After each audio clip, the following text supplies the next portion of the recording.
Hi, I'm Ryan Johnson. I'm one of the owners here at the Gilded Blades Publishing Group and one of the designers of 1483. And I'd just like to give you a little bit of advice, talk a little bit today about battle strategies for 1483, most specifically with regards to how incorporation functions in the game. If you've read the rules, you know that whenever you try to conquer a territory, unless you're in the full world game and you're running one of these tribes, you have to conquer the territory one turn, and then on a later turn you have to pay either ×2 the territory's resource value, or if it's a city, ×4 the territory's resource value to incorporate it. That allows you to build troops out of it, but it also allows you to collect the income. Well, that's okay, that's nice and simple enough. People sometimes miss the power of the free incorporation a nation gets for its homeland. And this is pretty key, and it really understanding this will help you forge strategies on how to defend your homeland. Sometimes it's not quite so essential that you defend every square inch of your homeland, especially if you have an overwhelming force coming in at you. What you have to defend is you have to keep a force in play that you can either hold the city with and just say you have a big enemy force with knights and cavalry pouring through across your border. You can't defend the whole border, but maybe you have a city with a good fortification near the border. You fall back to your city, just literally piling infantry on it and daring the enemy to waste all his good troops attacking your lowly little infantry. And a lot of times people just don't want to do that. They don't want to waste their very expensive knight force on your city attacking infantry. It's not exactly a very good use of their knights. But this is where the attacker sometimes really misses the power you have in defending your homeland. He'll run right around your city and try to hurt your income by going in behind your lines and taking a lot of your other non-city territories. And if you just stay hold up in your city, your attacker will achieve that goal. But the thing to remember is, if you've got some if you got some infantry and you got some cavalry even just sitting in that city that he just bypassed, step right out of your city when he's gone. Take the territory back. You're gonna incorporate that thing for free. Or if you want to sucker your enemy into wasting some resources, hold up in your city and let him think you're content to hold up in your city for a turn or two. He might just feel confident enough to start spending money on incorporating all those lands he just took from you.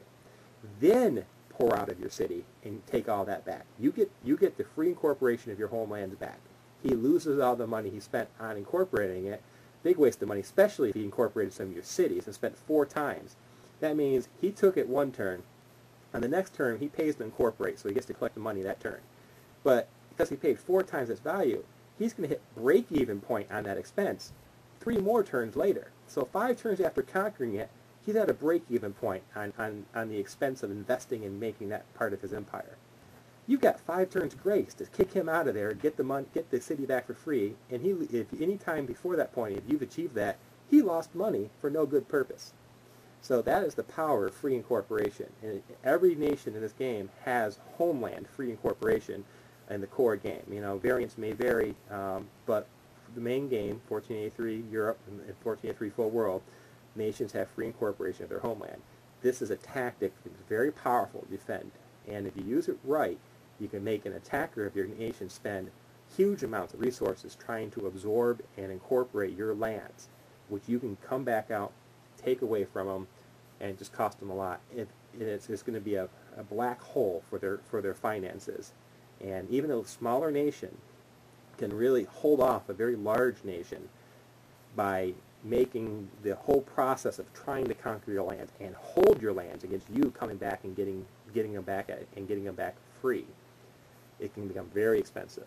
So, you know, it's nice to hold up in that city and feel content to not have your troops squandered, but think about the power of costing your enemy money. Go out there and unincorporate his lands. And the other thing is, even if it's not your homeland, if your enemy has come through, bypassed your strong point, and just went ahead with his big army trying to take out your back territories, or, you know, just slide a cavalry or a small rogue force of knights past his front lines and into all the other lands this guy has conquered prior to attacking you. Run amok. Just have fun. Raid the countryside. If it's not his homeland, It's going to cost him money to incorporate all that back again, even if you have no chance of holding it. If you can get a raiding force deep into his lines, into lands that he's already conquered, wow, you might cost him 50 or 100 resources before he finally drives that rogue force back out. And he's going to have to spend 50, 100, 200 resources building up knights and infantry to garrison his entire back territory just to prevent your rogue force from causing havoc on his income. Sure, if you're fighting a much more superior force, he will eventually drive you out.